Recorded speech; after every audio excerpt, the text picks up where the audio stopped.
कांग्रेस के मैनिफेस्टो पर पीएम मोदी ने कड़ा प्रहार किया है। न्यूज 18 के एक्सक्लूसिव इंटरव्यू में बोले हैं पीएम मोदी, कांग्रेस मैनिफेस्टो पर मुस्लिम लीग की छाप है।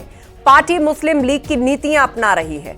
पीएम ने कहा कि ओबीसी आरक्षण पर डाका डालने की कोशिश हुई है और SC/ST के आरक्षण पर भी कांग्रेस तलवार लटका रही है। 2014 में भी कांग्रेस मैनिफेस्टो में धर्म के आधार पर आरक्षण की बात की गई थी।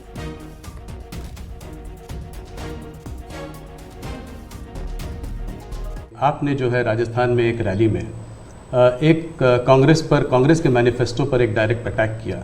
आपने ये तक कहा कि इनका एक स्कीम है जिससे कि ये वेल्थ डिस्ट्रीब्यूट करना चाहते हैं, ये पता लगाना चाहते हैं किसके पास कितनी जमा पूंजी है, किसके पास कितना पैसा है, किसके पास कितना सोना है, सिल्वर है, चांदी है, और उसको वो मुसलमानों में और घुसपैठियों में बांट देना चाहते हैं। क्या ये थ्रेट इतना रियल है? क्या आपको ऐसा दिखता है? कांग्रेस का जहाँ तक मैनिफेस्टो है, कोई मुझे बताए क्या चुनाव के अंदर पॉलिटिकल पार्टियों के मैनिफेस्टो ये कोई शोपीस के लिए होते हैं क्या? सचमुच में तो मीडिया का काम है कि हर एक पॉलिटिकल पार्टी के मैनिफेस्टो की बारीकी से जांच पड़ताल करे। मैं इंतजार कर रहा था कि मीडिया करे। पहले दिन मैंने एक कमेंट तो कर दिया था जी, मैं कोई आज कर नहीं रहा जी, कि भाई मुझे मैनिफेस्टो देख करके लगता है कि इस पर पूरी तरह मुस्लिम लीग की छाप है। तो मुझे लगा कि मीडिया चौंक जाएगा, जो एनालिसिस करने वाले चौंक जाएंगे, लेकिन पता नहीं अब उनकी व्यस्तता कुछ और है। मैनिफेस्टो में उनकी तरफ से जो परोसा गया उतना ही गुड़ी गुड़ी उछालते रहे।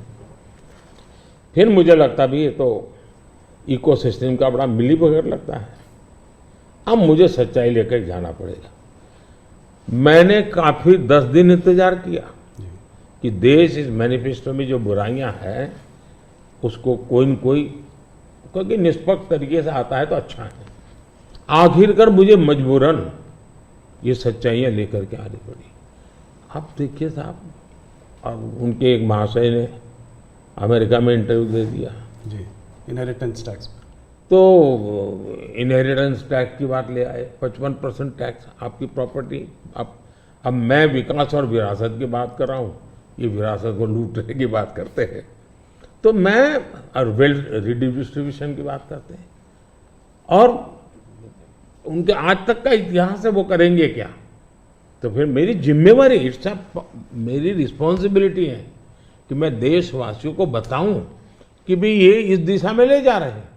अब आप तय कीजिए, जाना न जाना जनता जनार्दन का हक है, लेकिन मेरा दायित्व बनता है कि तथ्य के आधार पर, तर्क के आधार पर, उनकी हकीकतों के आधार पर मुझे बताना चाहिए। वो मैं बता रहा हूँ। 2006 का एक वीडियो जो वायरल हो रहा है जिसमें मनमोहन सिंह जी ने कहा है कि गरीब मुसलमानों का पहला अधिकार रिसोर्सेज पर है, ये उन्होंने साफ कहा है। आपने उसको मैनिफेस्टो में भी ये बात पॉइंट आउट की है कि ओबीसी रिजर्वेशन का जो है पार्ट लेकर वो मुसलमानों को दे देना चाहेंगे, और 2004 से 2014 के बीच में उन्होंने 4-5 बार ऐसा करने की कोशिश की भी है। अरे भाई, ये तो बड़ा इंटरेस्टिंग सवाल आपने पूछा है। जरा मेरा जवाब लंबा हो जाएगा, लेकिन देश के लिए मुझे बताना पड़ेगा। बताइए। आप कांग्रेस का इतिहास देख लीजिए। 90 के दशक से ये मांग उठी है देश में। समाज का एक बहुत बड़ा तबका है जिसको लगता था कि हमारे लिए कुछ होना चाहिए, उसके लिए आंदोलन हुए हैं।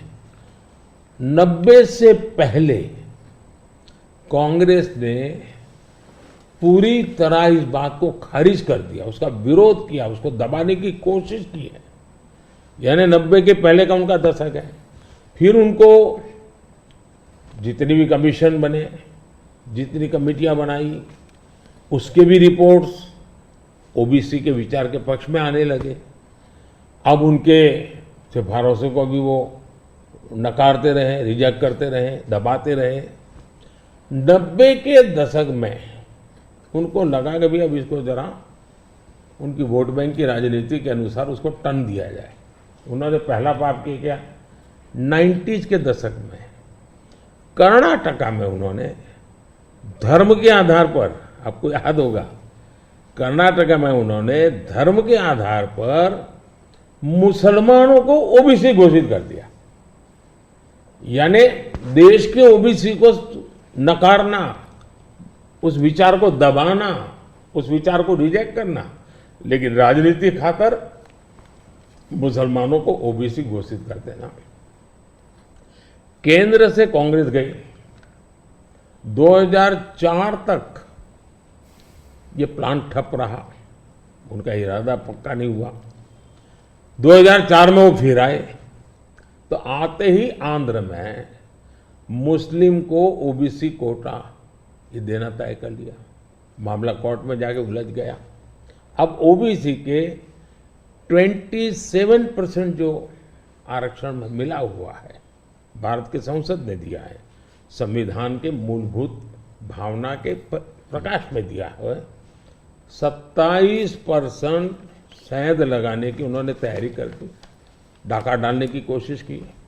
2006 में नेशनल डेवलपमेंट काउंसिल की मीटिंग हुई थी, एनडीसी की। मनमोहन जी के बयान पर बहुत बड़ा हंगामा हो गया। 2 साल कांग्रेस पूरी चुप रही। 2009 के घोषणा पत्र में फिर से इसका जिक्र किया। 2011 में कैबिनेट नोट है इसका।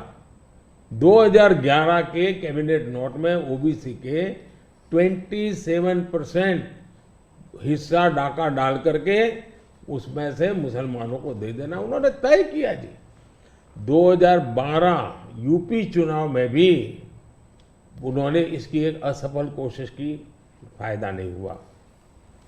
2012 आंध्र हाईकोर्ट ने इसको रिजेक्ट कर दिया, रद्द कर दिया, कानूनी जजमेंट आ गया।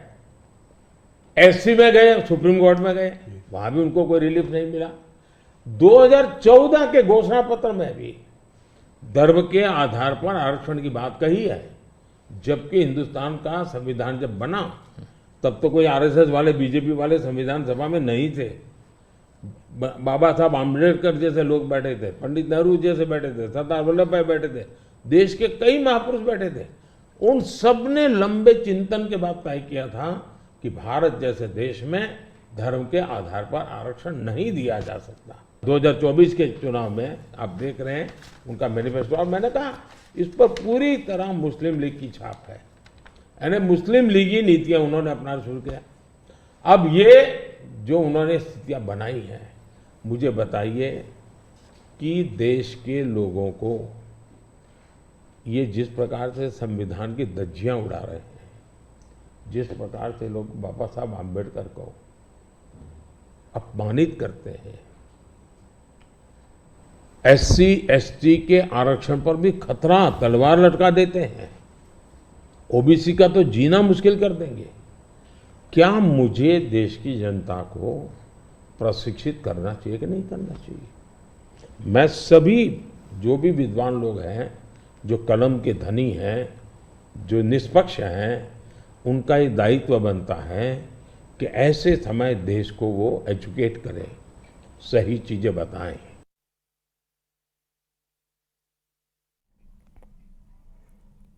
तो लोकसभा चुनाव के बीच न्यूज 18 पर प्रधानमंत्री नरेंद्र मोदी का सबसे धमाकेदार इंटरव्यू हुआ है। इस मेगा इंटरव्यू में पीएम मोदी ने राहुल गांधी और कांग्रेस के घोषणा पत्र पर बड़ा हमला बोला है। अपने इंटरव्यू में प्रधानमंत्री मोदी ने हर सवाल का बेबाक जवाब दिया। पीएम मोदी का पूरा इंटरव्यू देखिए आज रात 9 बजे सिर्फ न्यूज 18 उत्तर प्रदेश उत्तराखंड पर।